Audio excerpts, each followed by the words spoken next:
So please join me in welcoming our guest, Sally Potter.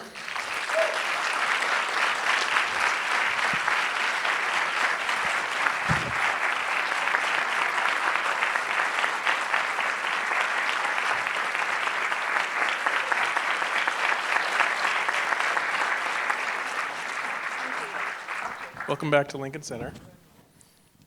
Thrilled to have you here, and we have about a half hour to talk about this movie before we give people a chance to breathe, and then they'll come back and you'll tell them about Orlando. But we'll talk about the party first. Welcome back, as I mentioned. I can tell from the audience response that they were with it all the way.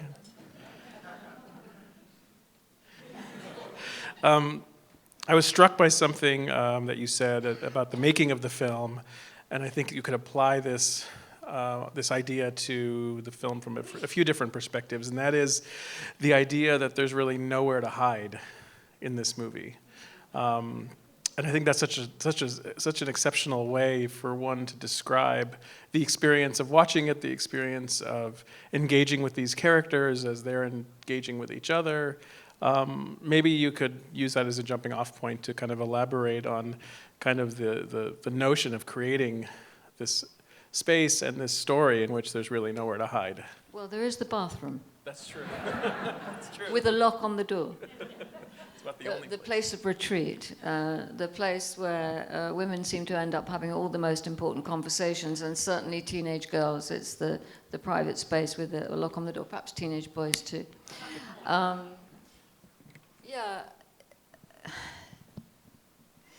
I think it's interesting to create a film that sets itself a lot of boundaries and constraints, and then find the freedom within that. And one of the constraints, obviously, was to set the whole story in one environment, one floor of a house and a little bit of a yard.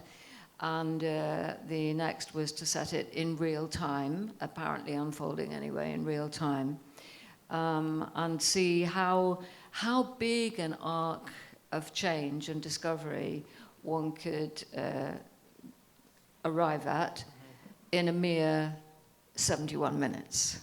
So it's a sort of set of, actually it was a little longer at the beginning, but following an edit it was 71 minutes.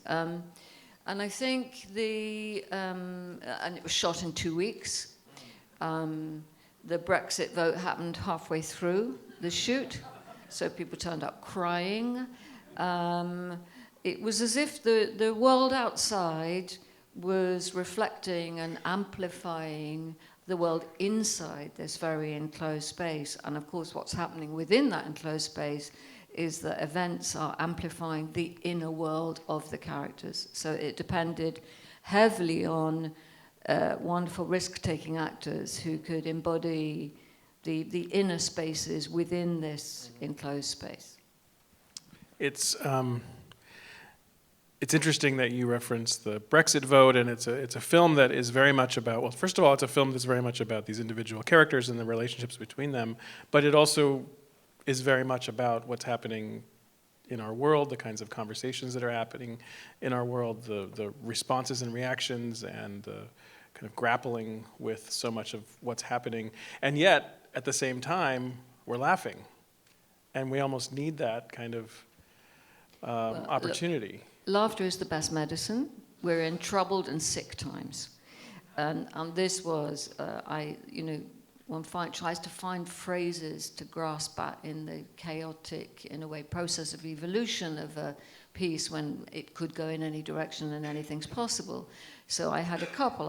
This is going to be a comedy wrapped around a tragedy. That was helpful to think of that. And then I'm going to have the health, the politics of health mirrored by the ill health of politics. So these kind of mirrorings, comedy and tragedy, health, ill health, and so on, were helpful. The feeling of when the Brexit vote came, which was a complete surprise in one way, but then actors turned up and crew said, Did you know this was going to happen? They suddenly felt, even though Brexit wasn't mentioned in the script, not nor are the political parties. Obviously, Brexit wasn't mentioned because I wrote it before it was even a word in the vocabulary, but no date is mentioned, no political party is mentioned. So the themes are, if you like, coming from the roots of drama, actually from Greek tragedy, really, right through to the present. But nevertheless, I think when you're writing in a political atmosphere, it is everywhere. It's in the air we breathe. It's in the kind of conversations we're having. It's in the kind of fears that are being circulating. It's like having one's ear to the ground and hearing a kind of distant rumble somewhere. And I think the writing comes out of that earth and finds form. But I really wanted it to be in the service of laughter. Because I think laughter is, well, actually, do I have to justify whether it has been? No, I don't. I don't even have to explain, I think. Was the process of writing this script, does it come easy to you? Does it flow? Does it ever come easy to you? Torture and agony on a daily basis. Is it really?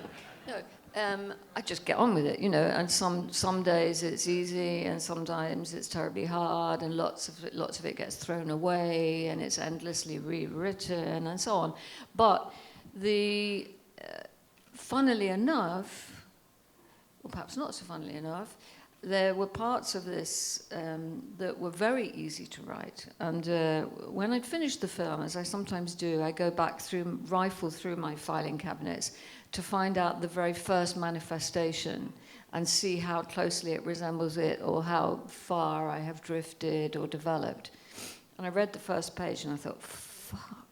It was word for word how it had ended up in the final film, except that in between I'd done several drafts that had departed, and then in the cutting room I'd kind of brought it back, but you know. And that's not always the case in your other? No, well, it often resembles the very, very first intention, when it's pure and full of longing, but it hasn't quite crystallized into a form yet. And that kind of impulse, I think, is the first impulse is the impulse that sustains you through the long haul of development and some of the real kind of grunt work and grind of making it all happen. But some of the individual voices of the characters were there from the very beginning. I believe I read somewhere that aspects of this film, The Party, grew from a part of your film Ginger and Rosa, that kind of coming together of all these characters. Can you elaborate on that? Does it spin off? I'd forgotten that, actually, but you're right. And it was that in Ginger and Rosa, I don't know if anyone here has seen it, but there was a scene towards the end where I brought all the characters who before that had been on separate trajectories in the story into one room for the crisis moment, the revelation moment to happen. And I was terrified of it. It took very complicated staging and very complicated to navigate emotionally for the actors and so on. And they were all very nervous, but actually I had the best time doing it. This kind of explosive, violent sort of thing. And I thought, I wonder what it'd be like to do a whole film like that.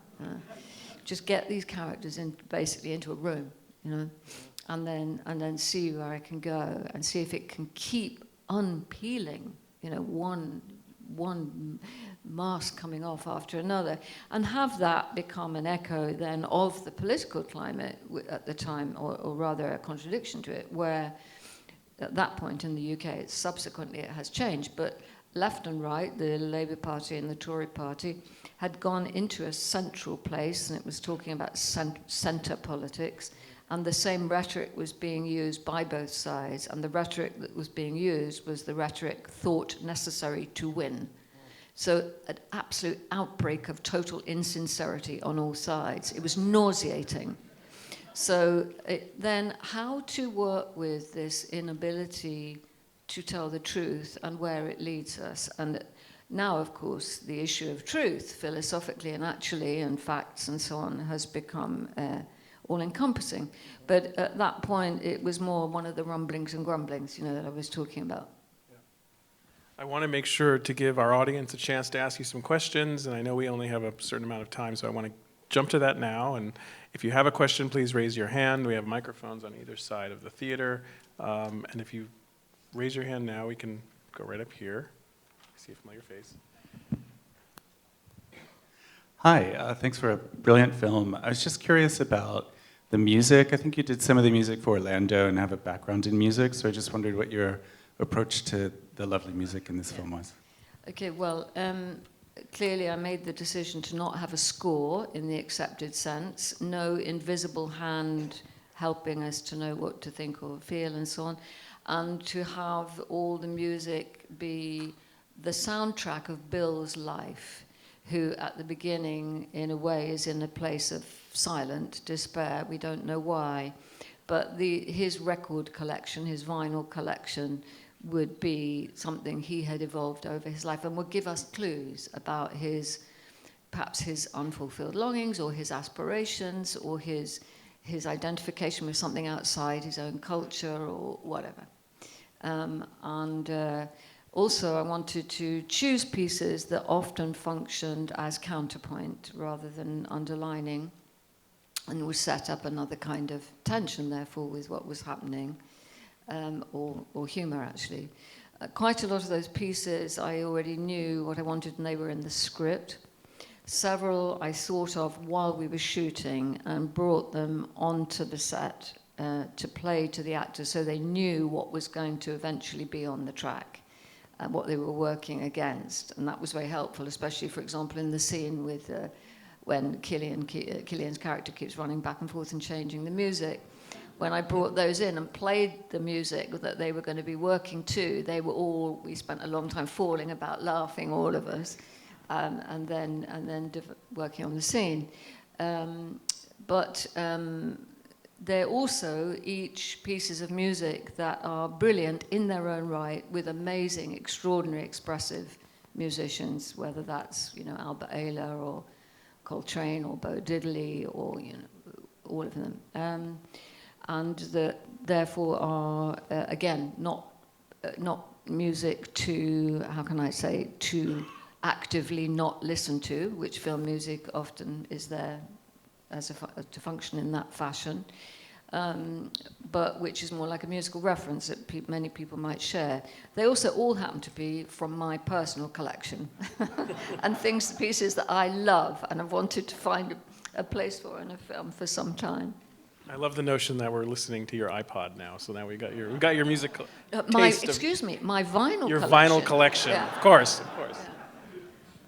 Thank you for sharing that with us. Okay, let's do. Can we go up here to the front row? There's a little fox coming to visit who takes one look at that party and decides, no, thank you. I am getting out of here. Could you talk about the fox a little bit? Is it a shapeshifter? A wild thing. Maybe it's only Bill who sees the fox, and he's somebody who, I would say, misses his wild side or has a secret wild side. But also it's a reality of London life, and there's a lot of small, very fleeting references to the particularity of the urban landscape. There are a lot of foxes in London. There's a whole kind of subculture of foxes that hangs out in back gardens and takes a look and goes away. And as there are helicopters omnipresent and ice cream vans in the distance, I don't know if people picked up these elements in the sound design, but was trying to create unconsciously this strange urban world that has these elements of the unknown in it too. And foxes have lots of meanings, as we know, also, of course. Right in the center here, in the third row. Let's just get the microphone for you. Stand by. My question is, what I enjoyed very much about the film was this whole I felt this critique of like New Age magical thinking type of thing with Bruno Gantz's character, which I was like, yay. And I was wondering, why did you choose that as a part of the element of this film, and why did you choose Bruno Ganz to portray that in this film? Thank you. Bruno Ganz. Yes. Well, Yes.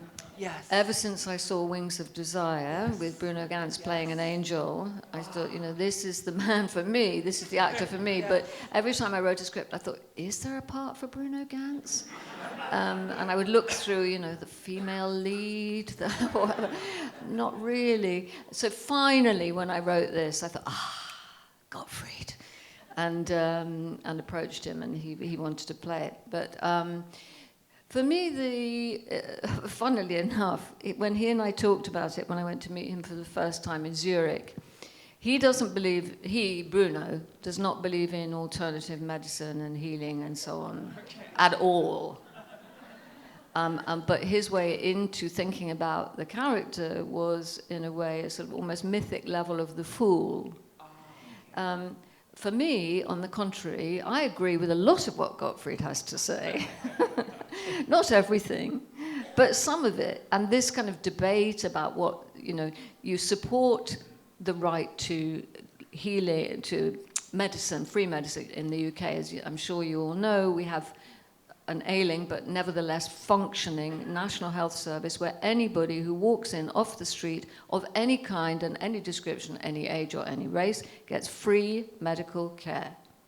And it's a fucking miracle that it has survived. And thank you for the applause. And it's really a huge achievement since just after the Second World War that it still exists at all.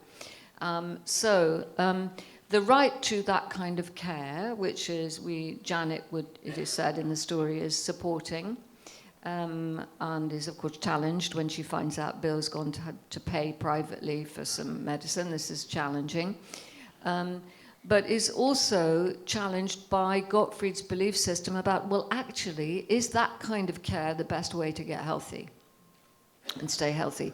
Nevertheless, it has a lot of overtones of mysticism and is, as I think Patricia Clarkson's character April says at one point, embarrassing. It's socially embarrassing, some of these ideas. But there's some truths in it, that the pharmaceuticals are there to profit, that a terminal prognosis can be a form of curse. We know this now. Medically, we know this. There's a great deal to be said for the life coach and healer amongst us. And also in the trajectory in his arc through the story, while he at the beginning appears to be a man well endowed with cliche, but by the end, he is the only one who is actually tender and kind to every single other person in the story. Thank you so much. With I want to make sure we hit this topic, and that is the notion that with the casting process for this movie, you're really embarking upon such an incredible curatorial process, as if designing the perfect or this ideal or very unique dinner party. So maybe you could elaborate on the casting process, maybe some of the inherent challenges of that, or maybe it was just as easy as I don't think it's ever easy casting, really. It's for me often it's a very powerful process, the process of imagining and reimagining this film embodied in another body, and then or that body, or that body, or that body. And what I do is work very intensely on casting research, look at lots and lots and lots of people's work, unless I already know for sure who I want. I really try and get to know people's work before they even know I'm thinking of them, and then also imagine a kind of alchemy, like creating a relationship that is possible but surprising. Like most people, for example, would never cast Timothy Spall and Kristin Scott Thomas as a couple. Like never. Or Bruno Ganz and Patricia Clarkson, that's an unusual one too. Or Cherry Jones and Emily Mortimer. These are interesting couplings, and so creating those, imagining those, is very exciting. But I sometimes feel that the casting process, the casting choices that I make are the single most important directorial decision. Did the casting process start from a particular singular character and you build from there, or is it all As kinda it's happen- Janet's party, and it's their place, I thought, let me cast Janet and Bill first and build up around that couple. So that's what I did. Let's take some more questions from the audience, and there's some hands that are waving back here. I can sort of see you. Yes, the one woman waving your hand.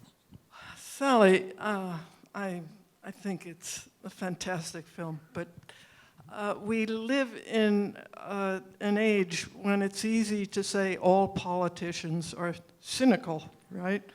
And I'm afraid that perhaps you will get this accusation that this is a totally cynical film without any alleviating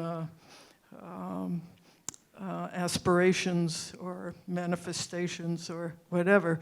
I mean, that question did not affect my enjoyment of the film, but that it's there. Did you think it was cynical? Or are you worried about other people thinking it's cynical? It came up, no, I'm not worrying about other people, I'm worrying about me.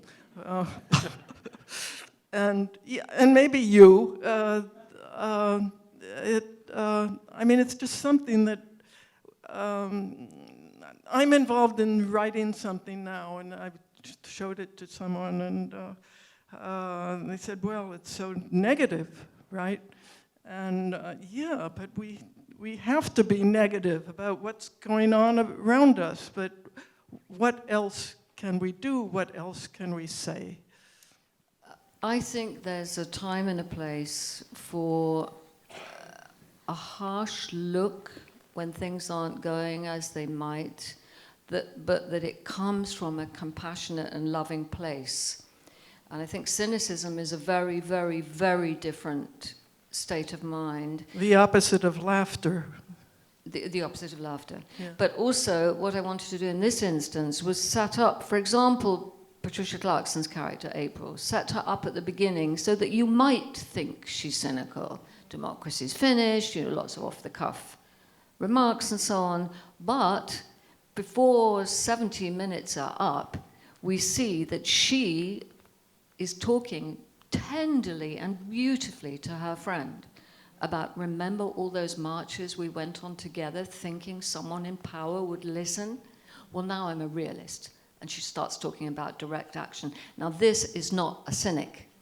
This is somebody who has been trying for a very, very long time to change the world around her and sees it's not working, we're not getting there yet. We have to change tack. She's the one who is encouraging her dear friend. She says, for all of us, for all our sakes, if you must get in power, but you have to do something about your hair. Well, that's, of course, a nod and a joke to what all female politicians discover, that people are more interested in their hair than in their policies. Well, we have to tackle these things. And if things are going to go in, I was going to say in the right direction, what I mean is in the left direction, we have to face up to our failings. We have to face up to any hypocrisies. We have to face up to the things that didn't work. And we have to take that, that loving but critical look and not be afraid of being critical. We have to be brave and look these things in the face. Otherwise, it's sugar and spice and delusion, and things will get worse.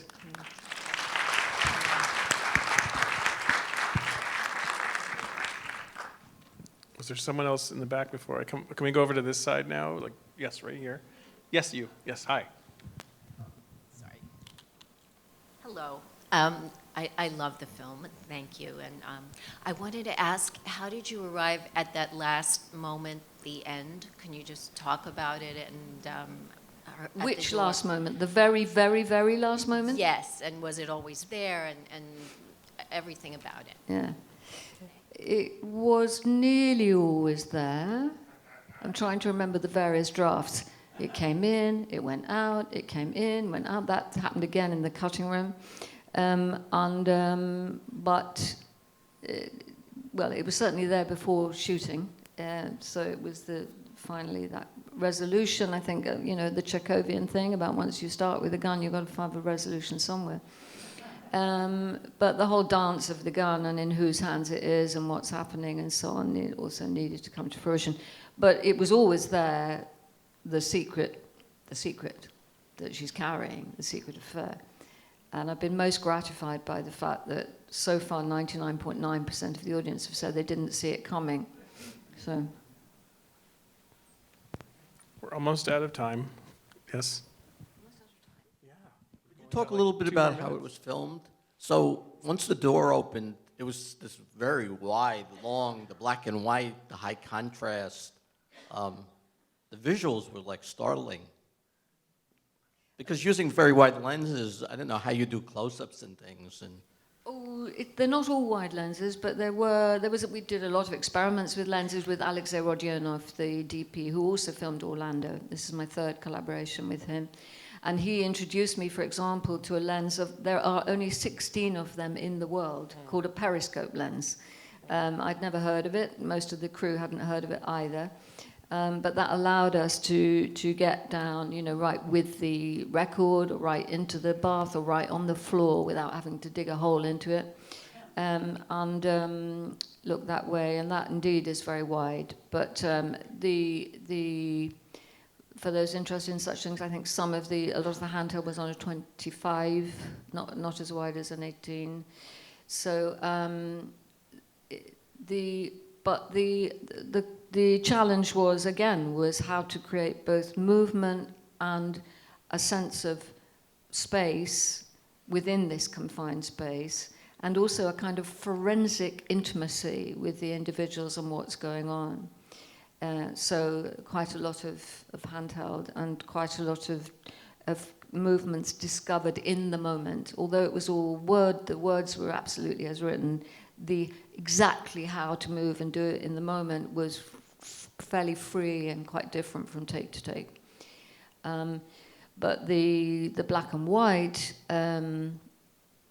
it's, as you know, a whole discipline. This was shot on an Alexa, so it's actually generated as color, but then graded for black and white. And we had somebody in parallel just right next to the set, continuously timing the image, and we kept running back and forth and checking it and seeing if it was going in the direction that it needed to go. It was a delight working with black and white again. Okay, I want to do one more if we can. I know that we're just about at the half-hour mark. And can we just go right here in the third row? Yes, gentleman here.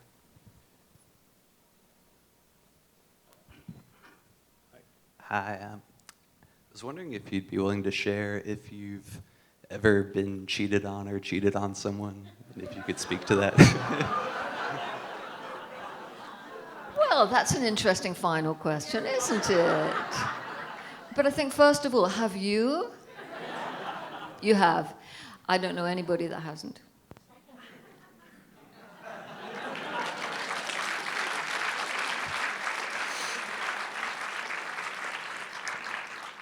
And with that, we're going to pause.